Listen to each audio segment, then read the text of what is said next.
Magandang araw po sa inyo lahat. Welcome po sa panibagong video natin dito sa Makapili TV. Ito, bali pag-usapan lang po natin itong nangyaring sa isang delivery rider na hindi binayaran ng isang customer. Bali ito, medyo nakaka-relate po tayo dito kasi dati rin po tayo nasa delivery o nagtrabaho rin po tayo as delivery rider po. Ngayon, hindi ko lang po nagustuhan itong ginawa ng isang customer dito sa isang delivery rider na ito. Ngayon po,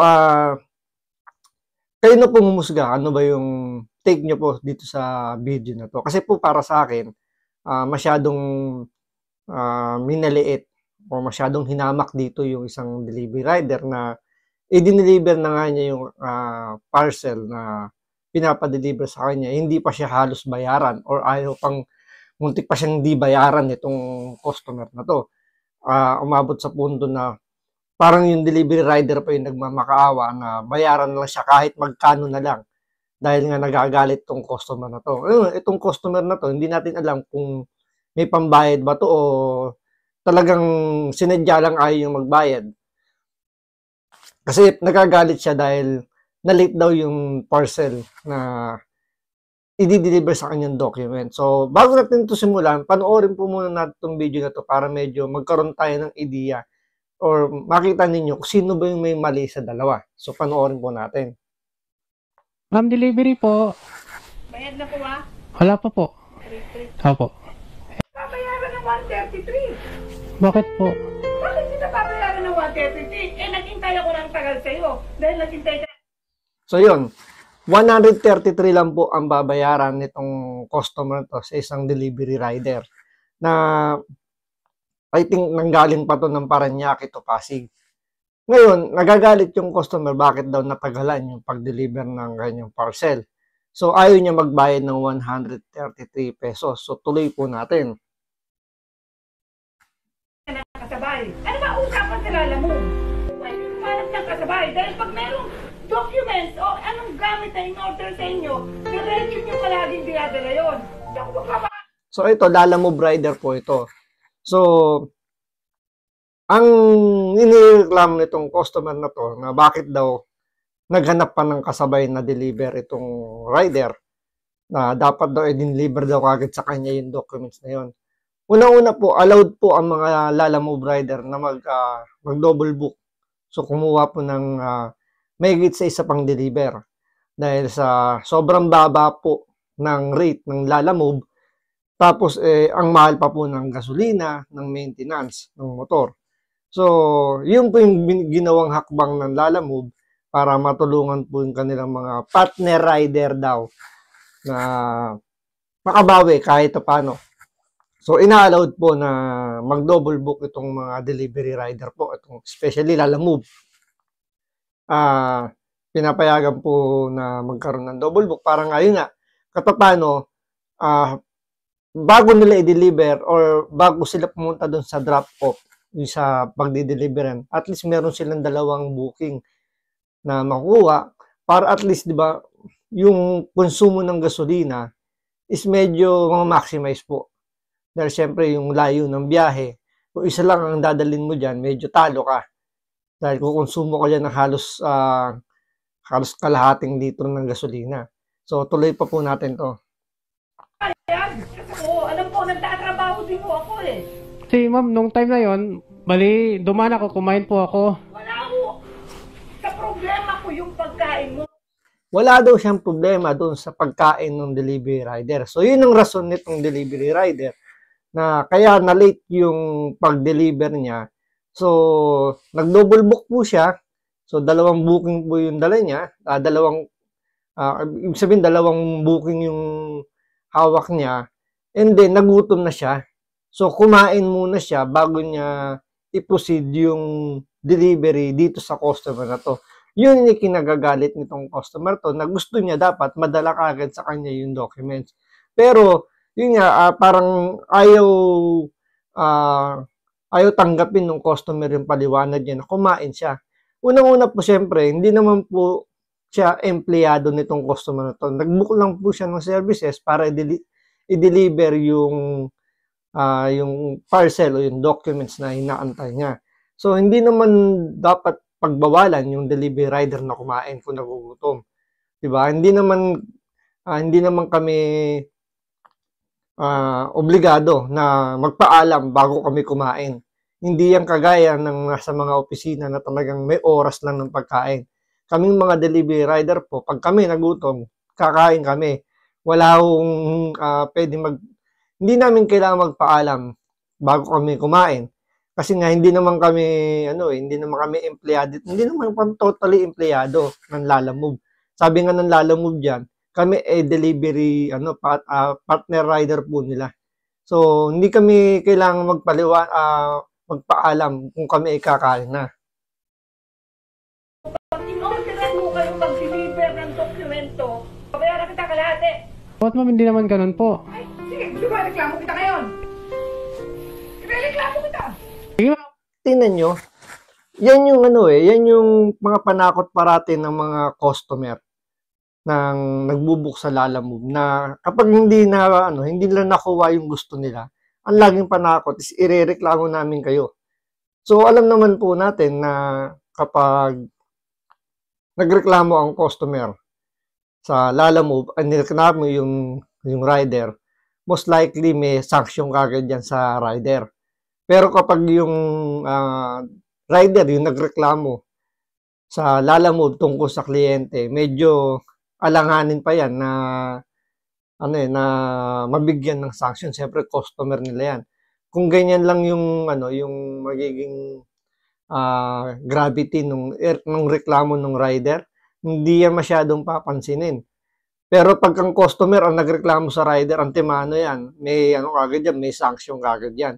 So, para makuha natin ang konsepto nitong video na to, panoorin muna natin ng buo yung wala pong stopover na ganito. So, tuloy po natin. Bayad na po ba? Wala pa po. Opo. Babayaran ng 133. Bakit po? Bakit hindi na babayaran ng 133? Naghintay ako ng tagal sa'yo dahil naghintay ka ng kasabay. Ano ba usapan sa Lalamove? Pwede humanap ng kasabay dahil pag merong documents o anong gamit na in-order sa inyo, diretso nyo palaging dinadala yun. Hindi ako magbabayad. Kasi alam ko, nagtatrabaho din mo ako eh. Kasi ma'am, nung time na yon, bali, dumaan ako, kumain po ako. Wala ko. Sa problema ko yung pagkain mo. Pag in-orderan mo kayong mag-deliver ng dokumento, babayaran kita kalahati. What ma'am, hindi naman ganun po. Ay, sige, di ba reklamo kita ngayon? Reklamo kita. Sige ma'am, bahala. Ito ang nakikita kong problema lang kasi rito ng rider. Although parehas silang may problema rito. Pero timbangin po natin kung ano ba yung mas may katwiran sa dalawa. Unang-una, may problema rin yung delivery rider dito. Kasi anong nangyari, nag-book sa kanya yung customer. So yung pick-up point, nagsabi naman siya, nagtanong siya kung ano yung ipa-deliver at kung ano yung, kumbaga, wala namang sinabi or wala rin naman nakanote dun sa booking kung ito rush. So ito, panoorin muna natin ulit pa na mas buo. Kayong kahit kalahati na lang po. Kasi pag kayo na-deliver, binabayaran ko kayo ng buo. Hindi ho kayo Shopee, hindi kayo Lazada. Sige ma'am, kahit magkano na lang po, okay lang po yan. Ay, kung kailangan maghanap pa kayo ng kasabay. Hindi ako mapang isang tao. Pare-pareho, ikaw, kumain ka na. Ako, hindi pa kumakain sa loob ng bahay ko dahil nagtatrabaho ko ng dokumento ko eh. Kung kayo inutusan, kinuha yung service nyo para mag-deliver, idiretso nyo kagad dahil bayad yun. Kasi yung sabi sa akin ng pick-up ma'am, assignment lang daw. Sabi ko kung pwede bang... Basta meron ho kayong i-deliver at buo ho yung siningil nyo. Sige po, pasensya na po.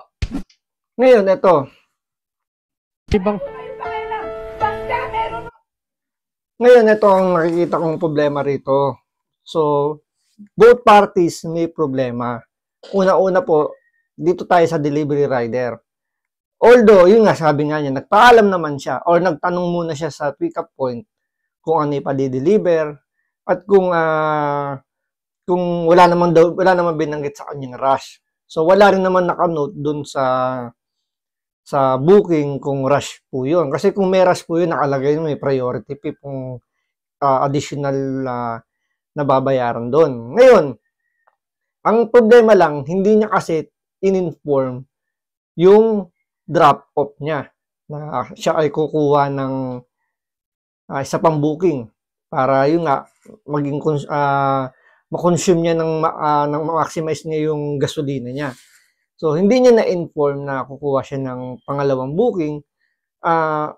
Doon nagka-problema. Kaya nagagalit itong customer kasi natagalan yung kanyang parcel o yung kanyang documents na inaantay. Pero hindi naman tama na hindi siya magbayad nung fee na yun dahil lang na late yung kanyang delivery. Ang proper na dapat gawin niya, i-report niya si rider na yun nga, natagalan yung kanyang pagde-deliver. Pero tandaan po ninyo, ina-allowed po ng Lalamove na mag-double book ang rider. Yun lang, as long as i-inform niya yung first customer, yung mga kliyente na ganun yung magiging setup. Kasi pwede naman yung isa lang yung booking niya, kung pinaparush, pwede naman niyang kausapin yung drop-off, yung nagpa-deliver na kung magpapa-add siya para ma-deliver kagad yung item na ipag-deliver niya. So, yun yung naging problema rito, na hindi niya na-inform si customer. Pero, yun nga, hindi na naman tama yung ginawa rito ng customer na halos hindi niya bayaran itong si rider natin. Kasi, 133 lang po ang babayaran from Parañaque to Pasig. Napakalayo po niyan, 133. Tapos sasabihin pa nitong customer na to na binayaran naman niya ng buo or naningil naman daw ng buo. Baka hindi po niya alam na yung 133 po na yan is babawasan pa po ng commission niya ni Lalamove na 20%. So hindi 133 pesos po yung makukuha buo ng rider diyan. Tandaan nyo, may 20% po. So, magkano po ang 20% ng 133 pesos? So, ang 10% lang po nun, 13 pesos. So, 26. So, bawasan nyo po ng at least mga 27 pesos po siguro yung ibabawas doon sa 133. So, ang makukuha na lang po ng rider dyan is halos 110 na lang po.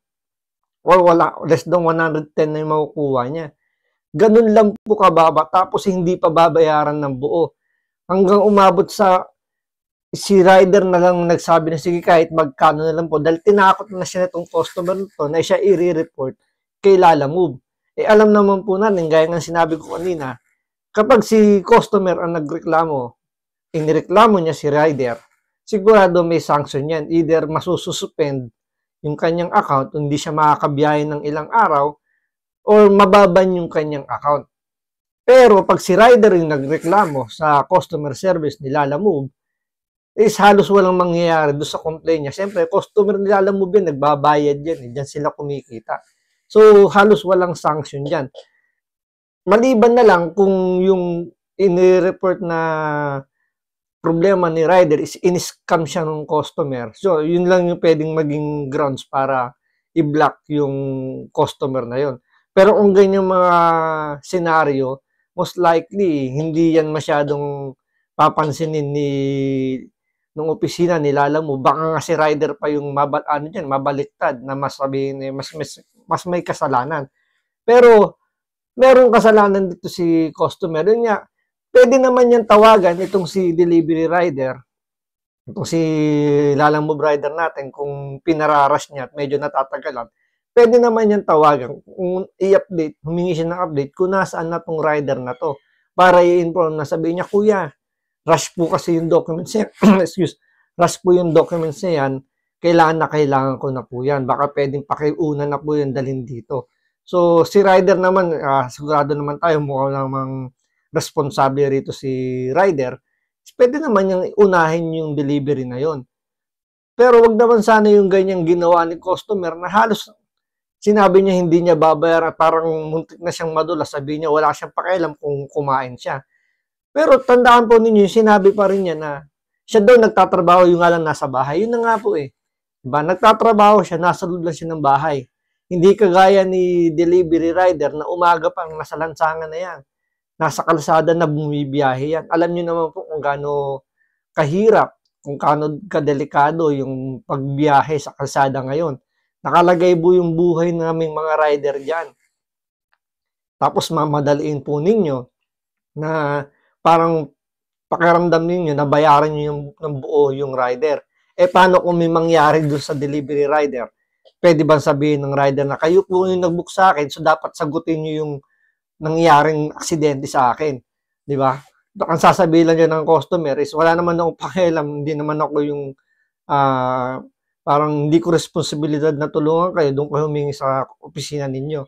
Pero dito, pinalalabas itong customer na to dahil nga siya yung nag-book, parang lumalabas, empleyado niya na tong delivery rider. Di ba napakasakit na isipin. Kaya ka nga nag-delivery rider para wala kang boss. Di ba? Hawak mo, freelance ka dyan. So, nasa sayo kung paano mo magiging diskarte mo dyan sa pagtatrabaho mo. Pero dito, pinapakita na masyadong minamaliit itong customer na to, yung delivery rider. Pero may pagkakamali po yung rider dito na hindi niya kagad nadala yung documents. Dahil nga, yung paliwanag nga niya, dahil nga kumain siya. Paano kung na-aksidente yan dahil hindi siya kumain, dahil minamadali ninyo. Hindi nyo naman sasagutin yung aksidente niyan, di ba? So, yun lang po. Sana po maging, magkaroon ng pares na, na respetuhan lang po. Hindi po madali yung trabaho ng isang delivery rider, especially sa Lalamove na same-day delivery po yan.